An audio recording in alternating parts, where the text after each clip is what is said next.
Welcome back mga kaaldab. Ito na naman po ang inyong lingkod, si Mr. Destiny at magbibigay po tayo ng pinakamainit na update po ngayon sa social media. Ito yung pinaka-latest na kung saan nga po talagang nag-trending at talaga naman po marami ang natuwa dahil sobrang energetic nga po ni Main Polkerson. Ito po yung na-miss nga po talaga nila sa 8 Bulaga. Yung mga ngiti, yung mga galaw, at yung mga kaganapan. Pero ang tanong, si Main Mendoza nga po ba yan? O baka yung clone lang po niya yan? Dito mga kaldab, syempre umiral na naman po ang pag-iimbestiga ni Mr. Destiny. Syempre maraming magre-react at marami pong magkokomento. Hahanapan tayo ng butas, hahanapan tayo ng mga bagay-bagay po na talaga naman pong mapapaisip po kayo. Marami nakapansin na wala na nga po raw suot si Mengay ng singsing. Ano nga po ba ang rason? Ano nga po ba ang dahilan kung bakit hindi nga po suot ni Mengay ang singsing? Well, may kanya-kanya po tayong pananaw at opinion dyan. Pero dito muna tayo sa 8 Bulaga.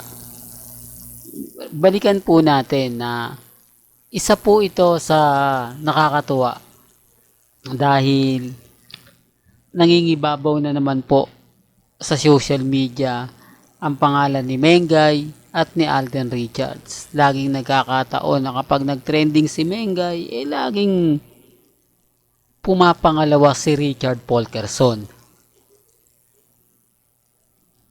Hindi po ba nakakatuwa? At talagang masasabi natin na nasa atin na nga po ang tadhana. Well, yung pagiging energetic nga po ni Mengay, isa po ito sa na-miss talaga na mga ilang legit lover cards na hindi nga po nakita daw kina Miles, kay Maha, kay Atasha. Totoo naman po, wag nang i-deny, di po ba? Kasi, magaling si Atasha, no doubt naman po tayo dun. Magaling din si Miles. Pero wag nang ipagpilitan pa ng mga fans nila Maha, nila, ano ba yan? Lagi ko nababanggit si Maha. Sila Miles at si Atasha. Kasi magaling naman po sila. Wala naman po tayong masamang tinapay. Kaya lang, tama naman po yung sinasabi ko na tignan nyo po yung galawan ni Mengay at yung galawan nila Atasha at ni Miles. Although sinasabi ng iba baguhan lang. Kaya nga po di po ba pagbago ka, kailangan mo magpakitang gilas. Kung matatandaan nyo, di po ba si Miles, nagpakitang gilas talaga siya sa 8 Bulaga, kaya nga po siya nagustuhan, kaya nga po siya pinabalik. Di po ba at naging legit dabber cards nga po siya. At nandun din po yung point mga kaaldab, napasama siya sa, kumbaga, yung, ano bang segment yung mga kaaldab na, yung nasa dulo ng dila natin mga kaaldab, nakasama niya si Maha, na kung saan nga po bro ang tawag, di po ba? Ano bang, nakalimutan ko yung title noon, ano ba yan, Mr. Destiny?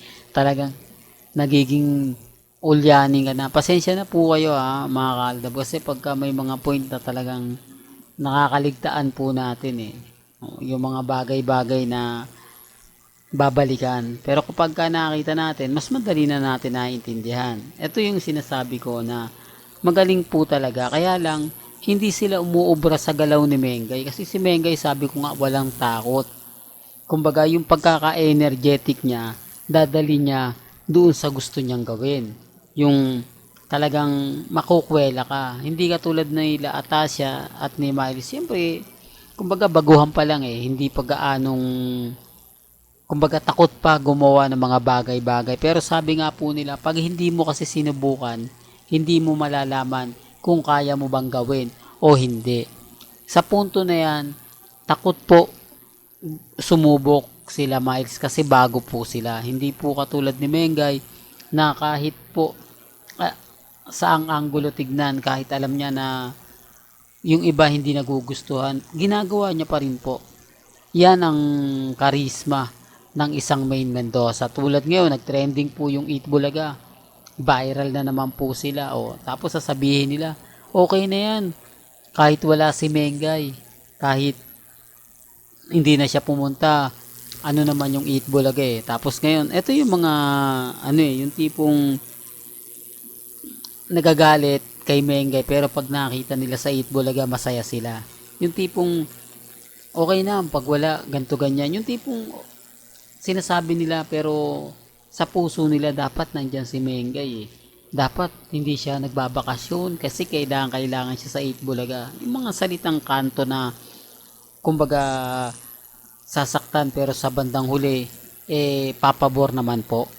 Real talk mga kaaldab. Well, pag-usapan natin yung sing-sing. Pansin nyo po ba? Ito marami nakarelate nito. Mr. Destiny, walang sing-sing si Mengay. Bakit kaya? Ano kayang rason? Clone nga po ba yan dahil walang suot na sing-sing? Ano yan? Hinuhubad ba?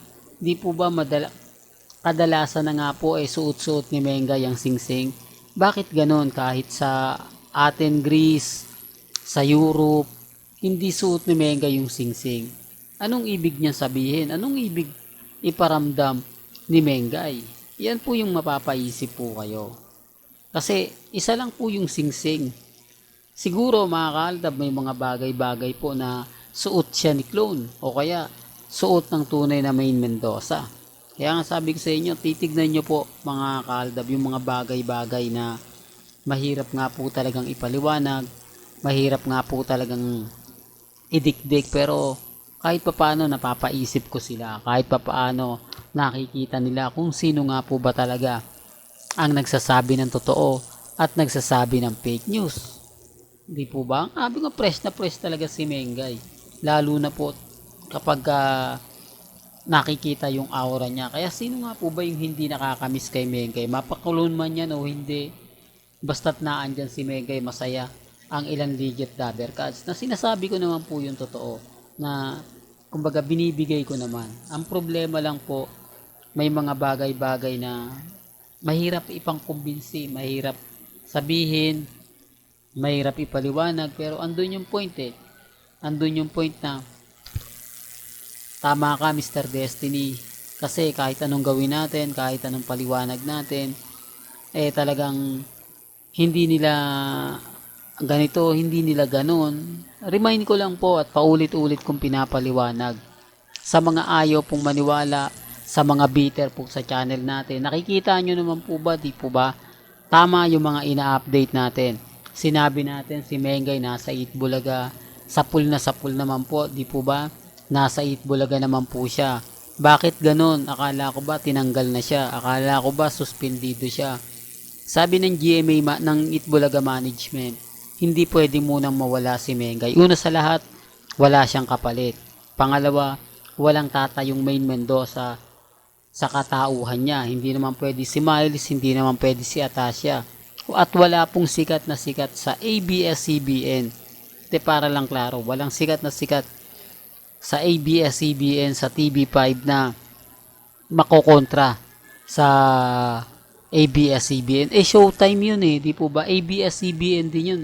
Kukuha sila ng artista sa ABS-CBN. Hindi rin po pwede, di po ba? Kasi kakalabanin nila yung network nila, yung mga artista rin nila. Kaya hindi nga talaga papasok. Sino nga po ba yung artista na maingay sa TV5? Doon, yun ang sinasabi ko mga kaaldab, na hindi nila nagigets na yan, pagkatapos yung sabihin na ganito, sabihin ganyan, tapos bumabalik si Mengay. Hindi po talaga, kasi kung papansin niyo, titignan nyo, mahigit is 2 linggo rin pong nawala si Mengay sa Eat Bulaga. Yan ay kung bilang po ng mga R-main at mga main fanatics, at syempre ng mga ilang legit dabber cards. Sabi ko nga po 3 weeks pero hindi talaga papaabuti ng 3 weeks kasi bagsak na kumbaga hindi nakakayanin. Nakita nyo naman po, may memo na binigay sa TBJ. Kaya gumagawa sila ng paraan.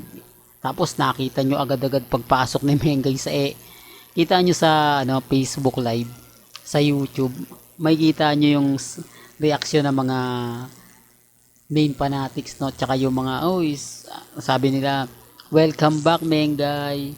Marami nang bumate, marami nang miss you, ito yung gustong gusto kong panoorin, ito yung gusto kong makita yung galawang matindi. Real talk mga kaaldab. Well, hanggang dito na lang po ang ating latest updates. Kaya kung gusto nyo pa po ng pinaka-latest at mga sariwang update, abay tumutok lang po kayo dito po sa channel ni Mr. Destiny para updated po kayo sa mga latest at sa mga bagong video po na ilalabas po natin maya-maya lang. Kaya kung bago ka lang sa channel na to at isa kang true-blooded Aldab Nation na nagmamahal kina Mengay at Isoy, tama po ang channel na pinuntahan mo, kaya consider na po kitang bagong subscriber. At huwag mong kalimutang i-share ang mga video po natin sa mga mami, sa mga titas, at sa mga senyor. Hanggang sa muli, salamat po sa panonood at pakikinig.